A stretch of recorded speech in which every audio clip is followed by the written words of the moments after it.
Hello students. कल की class में मैंने आपको ये बतलाया कि जब कोई एक साइकिलिस्ट जो है एक सर्कुलर ट्रैक पर मूव कर रहा होता है तो वो अपने को वर्टिकल से थोड़ा सा अपने को टिल्ट कर लेता है, इंक्लाइन कर लेता है। किधर की ओर?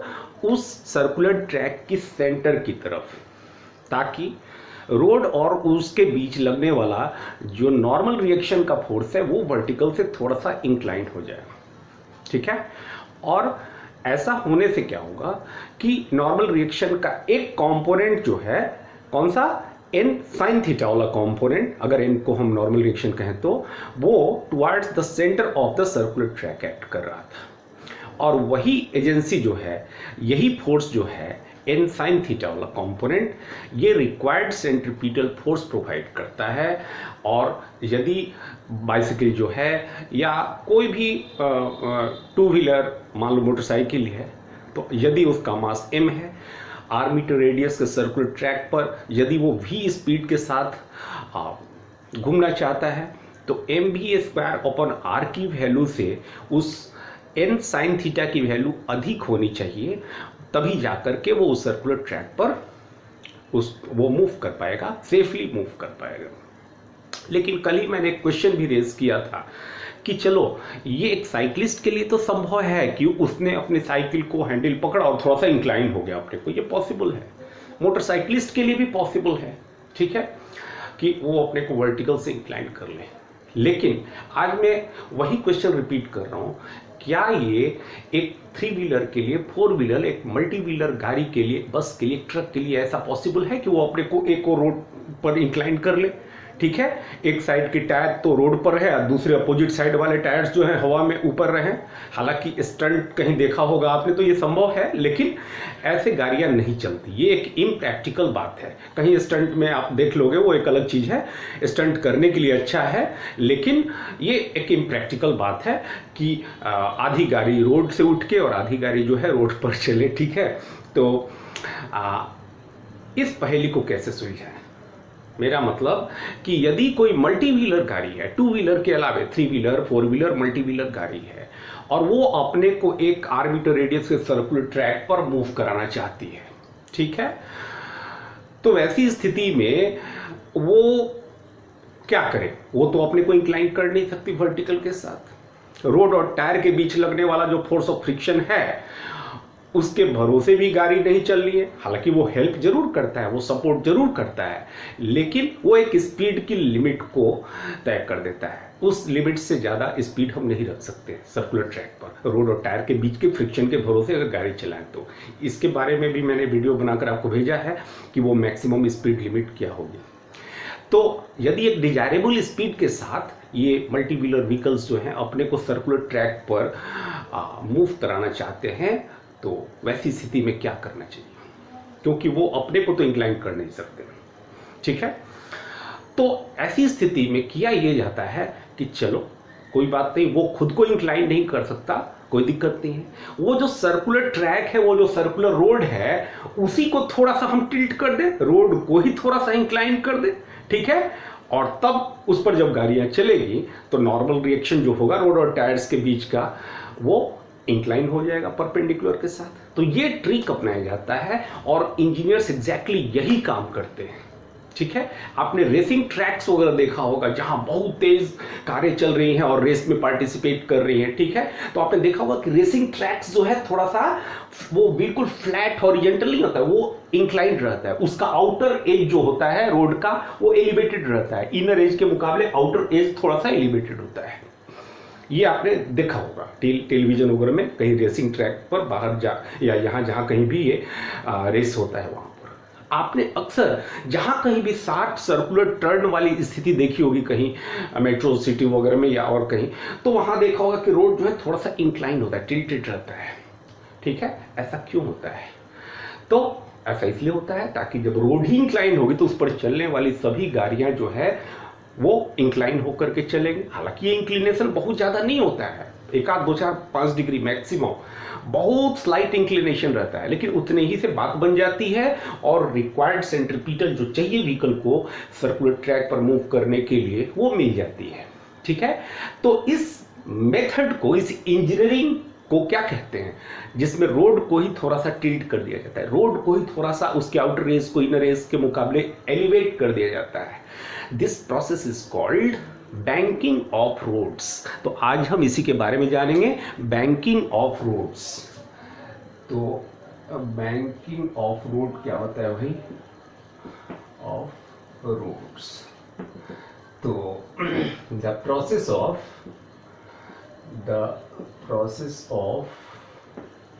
elevating the outer edge of the circular track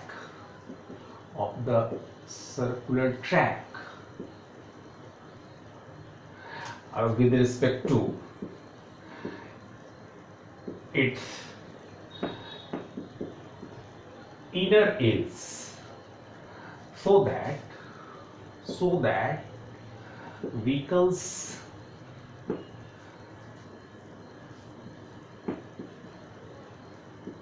can take safe turn is called banking of road, is called banking of road। ठीक है, तो आउटर एज को, तो चलो मान लो कि ये सर्कुलर ट्रैक है, ठीक है, और ये है सर्कुलर ट्रैक जिसकी सेंटर इधर कहीं है। सपोज करो कि ये सेंटर है इस सर्कुलर ट्रैक की, जिसकी रेडियस r मीटर है, ठीक है। इस r मीटर की रेडियस वाले सर्कुलर ट्रैक का सपोज करो, एज्यूम करो कि ये सेंटर यहां पर है। क्लियर है, इसका सेंटर यहां पर है, और इस सर्कुलर ट्रैक पर एक व्हीकल जो है वो चल रही है, और हमने क्या किया है कि ये आउटर एज हुआ, ये इनर एज हुआ। ध्यान देना, सेंटर के पास वाला, सेंटर के करीब वाला एज जो है ये इनर एज कहलाएगा। This is inner as,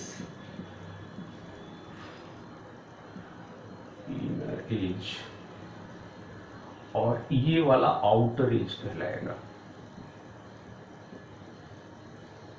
clear? तो करते क्या है कि आउटर एज को थोड़ा सा इनर एज के मुकाबले थोड़ा सा एलिवेट कर देते हैं। ऐसे मान लो कि ये मेरी हथेली जो है ये रोड है, ऐसे रोड है, तो ये इसका इनर एज हो गया, ये आउटर एज। तो इस ट्रैक को ऐसा कर दिया जाता है, ऐसे नहीं रखा जाता है, ट्रैक को फ्लैट कर दिया जाता है। आउटर एज को थोड़ा सा यहाँ मिट्टी भर के, ठीक है, इसको थोड़ा उठा दिया जाएगा, inner edge as it is रहेगा। तो आउटर एज जो है इनर एज के मुकाबले एलिवेट हो गया, और अब ये रोड फ्लैट नहीं रही, रोड क्या हो गई, इंक्लाइन हो गई।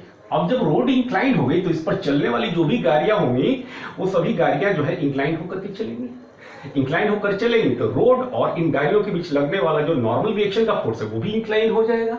समझ रहे हो बात? तो कहने का मतलब, मान लो कि एक व्हीकल है जो इस रोड पर मूव कर रही है, और सपोज करो इसका मास m है, और ये व्हीकल जो है इस रोड पर मूव कर रही है, जिस रोड की आउटर एज को एलिवेट कर दिया गया है इनर के मुकाबले। तो जाहिर सी बात है रोड खुद ही इंक्लाइन हो गया।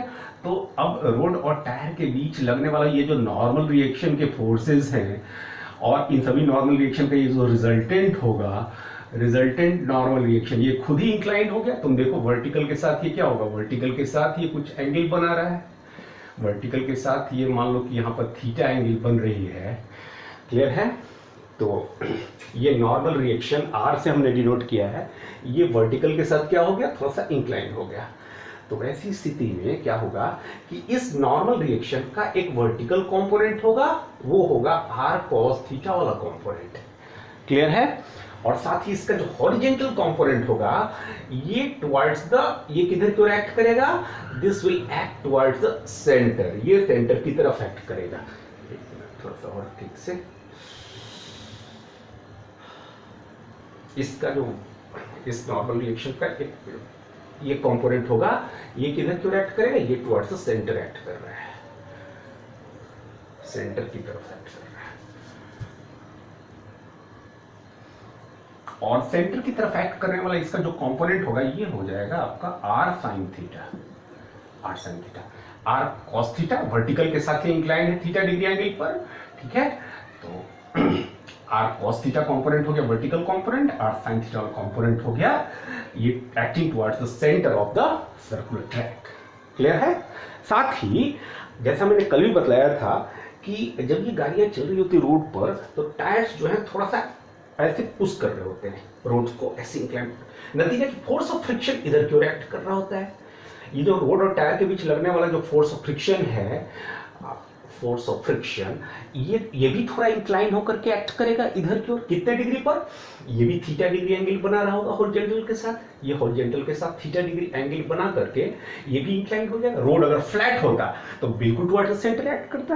रोड इंक्लाइन होने की वजह से ये जो फोर्स ऑफ फ्रिक्शन लगेगा टायर और रोड के बीच, टायर्स क्या कर रहे हैं? रोड को पुश कर रहे हैं इधर की ओर, चूंकि इनको शॉर्ट कर लेना इधर की ओर, तो रोड को स्लाइटली इधर को प्रेस कर रहे हैं बैकवर्ड डायरेक्शन पे, यानी opposite to the centre of the circular track. नतीजा कि force of friction will act towards the centre of the, लेकिन यहां पर exactly not exactly towards the centre, ये थोड़ा सा इंक्लाइन होकर, तो फोर्स ऑफ फ्रिक्शन भी जो है वो हॉरिजॉन्टल के साथ ये थीटा डिग्री एंगल पर इंक्लाइन हो जाएगा। तो इस फोर्स ऑफ फ्रिक्शन का एक कंपोनेंट एक्ट करेगा एग्जैक्टली टुवर्ड्स द सेंटर और ये हो जाएगा एफ कॉस थीटा वाला कंपोनेंट। और इस फोर्स ऑफ फ्रिक्शन का एक वर्टिकल कंपोनेंट डाउनवर्ड डायरेक्शन में एक्ट करेगा, ठीक है, और ये हो जाएगा आपका एफ साइन थीटा वाला कंपोनेंट। क्लियर है? तो फोर्स ऑफ फ्रिक्शन भी जो है हॉरिजॉन्टल से थोड़ा सा इंक्लाइन हो गया थीटा डिग्री एंगल से, जिसके कारण इस फोर्स ऑफ फ्रिक्शन का एक horizontal component towards the centre act किया एफ कॉस थीटा वाला, एफ साइन थीटा वाला कंपोनेंट जो है वर्टिकली डाउनवर्ड डायरेक्शन में एक्ट करेगा। राइट? अच्छा, ये जो व्हीकल है और ये इसका खुद का वेट डाउनवर्ड डायरेक्शन में एक्ट करेगा जो कि mg के बराबर होगा आपका, ठीक है। तो अब इस व्हीकल के इक्विलिब्रियम की बात करें अगर, तो साफ देख रहे हो कि दो फोर्सेस वर्टिकली अपवर्ड, एक फोर्स जो है वर्टिकली अपवर्ड डायरेक्शन में एक्ट कर रहा है आर कॉस थीटा, ठीक है, आर कॉस थीटा वाला कंपोनेंट, और दो फोर्स डाउनवर्ड डायरेक्शन में एक्ट कर रहे हैं। तो ये चूंकि वर्टिकली इक्विलिब्रियम में है तो आर कॉस थीटा को mg plus F sine theta के बराबर होना पड़ेगा। तो यहां हम लिखते हैं कि r cos theta plus r cos theta is equal to कितना, f sine theta plus mg। तो इसको यूं भी लिखा जा सकता है कि this implies R cos theta minus F sine theta is equal to mg, ठीक है। और इसे हम मान लेते हैं इक्वेशन नंबर 1। समझने की कोशिश करना ये इक्वेशन।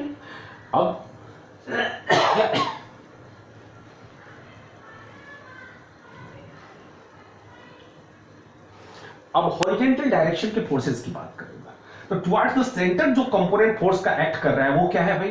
तो एक तो कंपोनेंट हो गया फोर्स ऑफ फ्रिक्शन का horizontal component R cos, sorry ये क्या है, ये एफ कॉस थीटा वाला कंपोनेंट, एफ कॉस थीटा वाला कंपोनेंट, और दूसरा हो गया नॉर्मल रिएक्शन का horizontal component are sine theta. तो दो forces towards the centre act कर रहे हैं और ये दोनों फोर्सेस का सम कितना हो जाएगा? तो यहां लिखते हैं हम also R sine theta plus दूसरा कंपोनेंट क्या हो गया, ये फोर्स ऑफ फ्रिक्शन का एफ कॉस थीटा, ये F cos theta. The sum of this two forces will provide the necessary centripetal force. यदि मान लो कि व्हीकल जो है v स्पीड से मूव कर रही है और मास m है, r मीटर की रेडियस की सर्कुलर ट्रैक है, तो the sum of this two must be equal to mv square upon r। Say this equation number 2। और यहां पर इस बात का ख्याल रखना कि जो फोर्स ऑफ फ्रिक्शन है here F is equal to कितना होगा, म्यू आर, ठीक है, इस बात का ख्याल रखना। Where mu is the coefficient of friction between the road and tyre, और आर जो हो गया ये नॉर्मल रिएक्शन हो गया। क्लियर है? तो अब एक काम करते हैं, यदि इक्वेशन नंबर 2 को इस इक्वेशन नंबर 1 से डिवाइड कर दें, ठीक है, ऑन डिवाइडिंग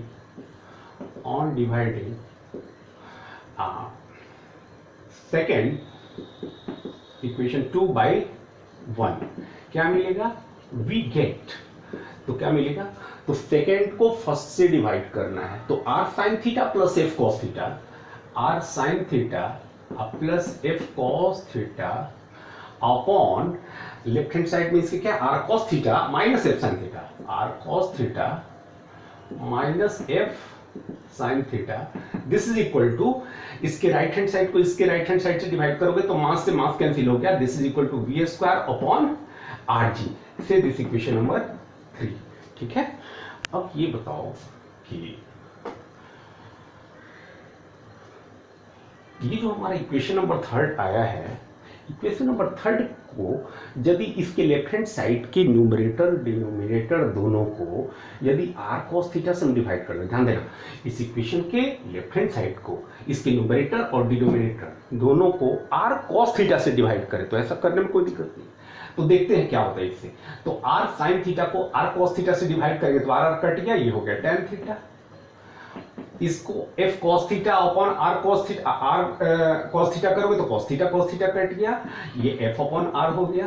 ध्यान देना क्या किस चीज से डिवाइड कर रहे हैं, r cos थीटा से, तो ये r cos थीटा से डिवाइड होने पर r कट गया, sin थीटा बटा cos थीटा tan थीटा आ गया। इसमें r cos थीटा से डिवाइड करने पर cos थीटा कट गया, f अपॉन r आ गया। अपॉन इसको डिवाइड करें r cos थीटा से तो इसकी जगह 1 हो गया। यहाँ f sin थीटा को r cos थीटा से डिवाइड करने पर f बाई r और sin थीटा बटा cos थीटा ये tan थीटा हो गया। And this is equal to v square upon rg। Clear है। अब तो इधर में इसका काम हो गया, समझ गए आप। अब क्या करना है हमें, अब इसको थोड़ा सा सिंप्लीफाई करें तो ये क्या हो जाएगा, नीचे एलसीएम लेने पर r tan थीटा, तो this implies r tan theta plus f upon r upon यहां पर हो जाएगा, नहीं एक काम करो, ये जो f is equal to mu r है तो यहां से f अपॉन r हो जाएगा म्यू, तो this implies f upon r is equal to हो गया म्यू। तो इस वैल्यू को यहां सब्स्टिट्यूट कर दे, f अपॉन r की जगह म्यू पुट कर देते हैं, यहां भी f अपॉन r है, तो दिस इंप्लाइज ये हो जाएगा आपका tan theta plus mu, f by r की जगह म्यू अपॉन यहां 1 माइनस f बाई r की जगह mu tan theta. What is this, this is equal to v square upon rg। तो इसको हम यूं भी लिख सकते हैं कि this implies v square is equal to rg से मल्टीप्लाई हो जाएगा ये rg इनटू ये tan mu plus tan theta, इसको मैं पहले लिख रहा हूं इसको बाद में, mu plus tan theta upon 1 minus mu tan theta, ऐसा लिख सकते हैं। तो ये हो गया v, तो v square, this implies v should be equal to, ये हो जाएगा root under rg into mu plus tan theta divided by 1 minus mu tan theta. Clear है। What is this, this is the expression for the maximum speed limit. ये है वो maximum speed limit जिसके साथ जो मल्टी व्हीलर व्हीकल है वो circular turn ले सकता है, सेफली टर्न ले सकता है, ठीक है। या यूं कहो कि यदि इस स्पीड से टर्न लेना है तो थीटा की एक पर्टिकुलर वैल्यू होनी चाहिए। थीटा के कांस्टेंट वैल्यू पर हम क्या कर सकते हैं इसको, जिसकी वैल्यू मैं अलग से निकालूंगा, तो अगर एक थीटा की गिवन वैल्यू है तो उसके लिए v की वैल्यू भी फिक्स हो जाएगी और इस मैक्सिमम वेलोसिटी से, इस मैक्सिमम स्पीड से कोई मल्टी व्हीलर व्हीकल जो है इंक्लाइन रोड पर या बैंक कर्व रोड पर बड़े आसानी से सेफली जो है वो रिवॉल्व कर सकता है, मूव कर सकता है। क्लियर है। इसके एक स्पेशल केस को मैं डिस्कस करूंगा। यहां तो हम मानकर चल रहे हैं कि रोड और टायर के बीच फोर्स ऑफ फ्रिक्शन भी है, ठीक है, क्योंकि म्यू का जिक्र होने का मतलब ही हुआ कि फोर्स ऑफ फ्रिक्शन है। यदि मान लो कि रोड और टायर के बीच फोर्स ऑफ फ्रिक्शन बिल्कुल भी सपोर्ट नहीं कर रहा है, हम पूरी तरह से व्हीकल को चला रहे हैं सिर्फ रोड के कर्व होने के कारण, उसकी बैंकिंग के भरोसे हम क्या कर रहे हैं, गाड़ी को चला रहे हैं। तो बैंकिंग के भरोसे अगर गाड़ी को चला रहे हो सिर्फ और रोड और टायर के बीच फोर्स ऑफ फ्रिक्शन को इग्नोर कर रहे हो, तो म्यू की वैल्यू को अगर हम इग्नोर कर दे, जीरो कर देते, ये टर्म जीरो हो जाएगा, ये टर्म जीरो हो जाएगा। तो मैं इसको अलग से केस के रूप में कंसिडर कर दूं, तो एक special case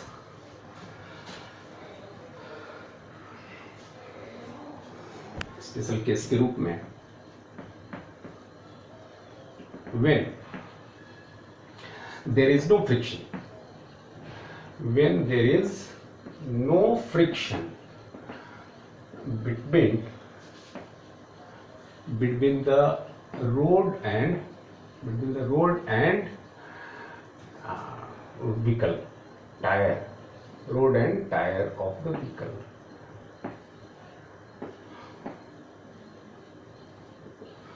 Then what will happen? Mu will be equal to 0, and then so V maximum will be equal to, उस केस में V maximum कितना हो जाएगा?